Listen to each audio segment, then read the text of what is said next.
Oke, baik teman-teman. Kita lanjutkan untuk pertemuan kedua mata kuliah botani kriptogame secara hybrid, dan hari ini kita akan membahas mengenai miskonsepsi daripada jamur atau fungi dan lumut kerak atau lichen sebagai kelompok tumbuhan kriptogame. Oke, nah sebelumnya mungkin teman-teman juga diberikan tugas ya untuk menganalisis dari buku Kekinian Keanekaragaman Hayat Indonesia tahun 2014, di mana kalau kita cermati daripada tugas ini, ada beberapa hikmah sebetulnya yang bisa kita ambil. Yang pertama, tidak semua informasi yang termuat dalam textbook atau buku bacaan itu benar. Perlu kita pilah, analisis, soroti, bahkan kita kritisi. Dan dalam ilmu biologi adanya kesalahan penyebutan penggunaan istilah saja, maka kemudian akan menyebabkan kesalahan yang fatal. Dan perlu teman-teman ketahui, ilmu pengetahuan dan teknologi juga akan selalu berkembang ya, termasuk berbagai temuan di bidang biologi. Oleh karena itu penting bagi kita untuk menggunakan rujukan referensi terbaru minimal 5 tahun terakhir. Jadi nanti untuk skripsi pun bahkan demikian ya, karena skripsi sebaiknya adalah menggunakan rujukan 5 tahun terakhir. Oke, apakah sudah dipahami? Kalau sudah, kita lanjutkan ke sesi diskusi. Dan ini pertanyaannya tadi sudah dikerjakan, sudah dikumpulkan tugasnya. Oke. Nah, yang pertama kita akan membahas pertanyaannya adalah jamur dan lumut kerak adalah salah satu contoh ya dari spesies organisme yang dapat bereproduksi dengan menggunakan spora. Dengan demikian, apakah benar jamur dan lichen itu termasuk ke dalam kelompok tumbuhan kriptogame? Benar atau tidak? Jelaskan jawaban Anda. Nah, ini ya teman-teman, jadi kalau kita amati ya, dari gambar yang Ibu tampilkan, lalu dari kajian teoritis juga, kalau kita amati jamur dan lichen itu adalah spesies organisme yang bereproduksi dengan menggunakan spora. Dan pertanyaannya, apakah benar ketika dia menggunakan organisme bereproduksi dengan menggunakan spora, apakah kemudian dia bisa dimasukkan ke dalam kelompok tumbuhan kriptogame, kingdom plantae yang bereproduksi dengan menggunakan spora? Oke, maka jawabannya tidak ya, karena meskipun jamur dan lichen itu merupakan spesies yang bisa bereproduksi dengan menggunakan spora, tetapi sekali lagi jamur dan lichen itu termasuk dalam kingdomnya adalah kingdom fungi, bukan kingdom plantae. Sementara yang termasuk kingdom plantae itu hanya ada alga, tumbuhan lumut, dan tumbuhan paku. Jadi tidak benar ya kalau dia kemudian bisa dimasukkan ke dalam klasifikasi tumbuhan kriptogame. Oke, nah kemudian ini kalau kita berbicara apa sih sebetulnya karakteristik pembedanya antara kingdom plantae dan kingdom fungi, mungkin kita bisa cermati dari bagian dinding sel, nutrisi, peran ekologis, struktur morfologi, di mana kalau bagian dinding sel, kingdom plantae itu mengandung selulosa, kalau fungi itu mengandung kitin. Nah, kingdom plantae, perolehan nutrisinya dia bersifat autotrof ya, bisa membuat makanannya sendiri melalui proses fotosintesis, sementara kalau kingdom fungi bersifat heterotrof. Nah, peran ekologisnya kalau kingdom plantae itu bersifat sebagai produsen, jelas di dalam ekosistem dia bersifat sebagai produsen, sementara pada kingdom fungi dia bersifat sebagai dekomposer. Nah, ini ya secara morfologi teman-teman bisa lihat kalau jamur itu morfologinya, kalau kita lihat karakteristik morfologinya ada bagian miselium ya, yang seperti benang-benang halus. Kemudian ada juga hifa. Nah, kalau plantae, kalau pada tumbuhan tinggi jelas ya ada bagian yang namanya akar, batang, daun, bunga, buah, dan biji. Nah, menurut Anda apa istilah yang paling tepat kemudian seharusnya digunakan untuk jamur dan lichen? Apakah organisme kriptogame atau tumbuhan kriptogame? Maka jawabannya istilah yang tepat untuk jamur dan lichen adalah organisme kriptogame. Kenapa yang lebih tepat organisme kriptogame? Karena organisme adalah suatu entitas hidup atau makhluk hidup ya. Jadi organisme dapat mencakup berbagai bentuk kehidupan mulai dari yang paling sederhana hingga yang paling kompleks.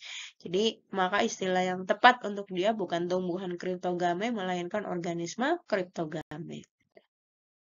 Nah, selanjutnya bagaimana batasan mengenai konsep tumbuhan kriptogame? Jadi, tumbuhan kriptogame sendiri tadi sudah berkali-kali Ibu jelaskan, bahkan di pertemuan pertama juga sudah Ibu singgung, bahwa tumbuhan kriptogame jelas adalah tumbuhan yang bereproduksi dengan menggunakan spora. Kriptos artinya temunyi, gawin artinya kawin. Jadi, kalau kita gabungkan, kriptogame itu adalah tumbuhan yang bereproduksi secara tersembunyi, tidak terlihat secara kasat mata. Nah, tumbuhan kriptogame jelas ya tidak menghasilkan biji dan mencangkup 3 kelompok utama, ada alga, lumut, dan paku.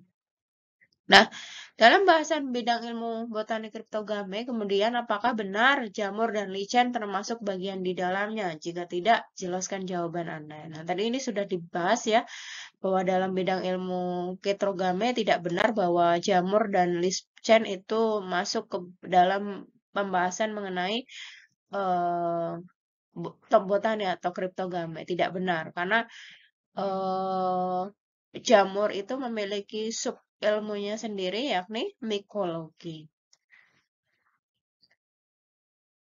Nah, dalam sistem klasifikasi makhluk hidup, kemudian jamur termasuk dari bagian kingdom apa? Jelaskan karakteristik utamanya. Jadi kalau kita lihat dalam pengelompokan makhluk hidup, jamur jelas masuk ke dalam bagian kingdom fungi dengan beberapa karakteristik ya, di mana dinding selnya itu tersusun dari kitin.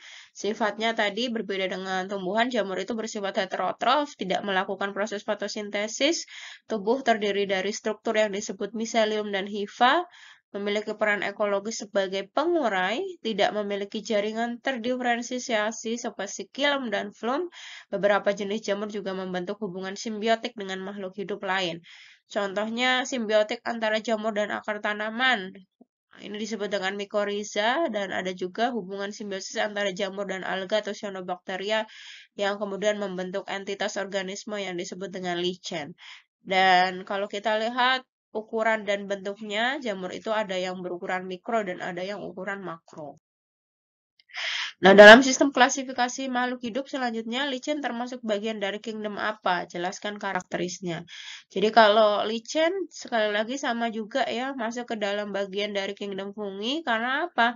Memang lichen adalah organisme simbiosis ya antara jamur dan cyanobacteria. Tetapi kenapa kemudian dia masih tetap dikelompokkan dalam kingdom jamur? Karena kalau kita lihat strukturnya yang memberikan identitas struktural bagi lichen, maka jamur ini paling penting ya persentasenya yang menyusun tubuh lichen. Hampir 98% tubuh lichen itu tersusun dari jamur. Makanya dia kemudian dimasukkan ke dalam kingdom fungi. Nah, ini biasanya jamur yang bersimbiosis ya dengan cyanobacteria membentuk lichen ada dari kelompok Ascomycota dan Basidiomycota. Nah, kalau kita berbicara hubungan simbiosis itu ada banyak ya. Ada parasitisme, komensalisme, mutualisme. Nah, kira-kira teman-teman bisa menebak kalau hubungan simbiotik antara jamur dan cyanobacteria ya untuk membentuk lichen itu hubungan simbiosis apa? Ya, jawabannya adalah hubungan simbiosis mutualisme di mana keduanya saling diuntungkan. Oke. Oke, nah apa keuntungannya? Jadi kalau alga jelas ya dia memberikan keuntungan dengan menyediakan nutrisi karena dia bisa berfotosintesis, sementara jamur ini juga akan menyediakan tempat berlindung atau tempat bernaung pada si cyanobacteria atau alga hijau. Nah, kalau kita lihat struktur morfologinya, teman-teman bisa lihat ya, ada krustos, lichen, folios yang seperti daun, fritikos seperti rumput laut, lalu ada lepros lichen ya, seperti kerak ya, gelatonosa lichen, jadi seperti gelatin. Kalau kita lihat kenyal-kenyal ya. Nah, apa yang membedakan antara jamur dan lichen? Nah, ini teman-teman bisa pelajari apa yang membedakan antara jamur dan lichen, bisa kita amati dari struktur, nutrisi, peran ekologis, toleransi terhadap lingkungan, keberagaman bentuk, atau bahkan independensi. Nah, ini kalau jamur tadi ada yang berukuran mikros, ada berukuran makroskopis. Kalau tadi dengan struktur tubuhnya ada miselium, ada hifa. Kalau lichen tadi ya, bisa kita lihat memang secara mata telanjang juga seperti ini. Dan tadi strukturnya banyak sekali, ada yang seperti kerak, ada yang seperti gelatonosa, ada fructose, hampir yang menyerupai daun dan lain sebagainya. Nah, dalam sistem klasifikasi makhluk hidup, kemudian tumbuhan termasuk bagian dari kingdom apa? Jelaskan karakteristiknya. Kalau tumbuhan jelas ya, kita tahu sudah mutlak bahwa tumbuhan itu masuk ke dalam kingdom yang namanya plantae, di mana dinding selnya tersusun dari selulosa, memiliki klorofil, dapat melakukan proses fotosintesis, jaringan terdiferensiasi, umumnya memiliki bagian yang dapat dibedakan menjadi akar, batang, dan daun. Dan dia jelas memiliki peran ekologi sebagai produsen. Nah, apakah semua kelompok tumbuhan kriptogamis selanjutnya, baik alga, lumut, dan paku, bisa dikelompokkan ke dalam kelompok tumbuhan rendah? Ya atau tidak? Jika tidak, jelaskan jawabannya. Maka jawabannya adalah tidak ya, karena dari 3 kelompok ini ada yang sudah bisa dikelompokkan ke dalam kelompok tumbuhan tinggi, yakni tumbuhan paku. Jadi dari 3, ada 2 yang termasuk tumbuhan rendah, yakni alga dan lumut, dan ada 1 tumbuhan kriptogame yang termasuk sudah tumbuhan kelompok tinggi, yakni tumbuhan paku. Nah, ini kalau kita lihat ya, apa perbedaannya? Jadi kalau tumbuhan rendah itu biasanya belum memiliki berkas pembuluh terdiferensiasi. Kalau yang dikatakan sebagai tumbuhan tinggi, dia sudah memiliki berkas pembuluh terdiferensiasi.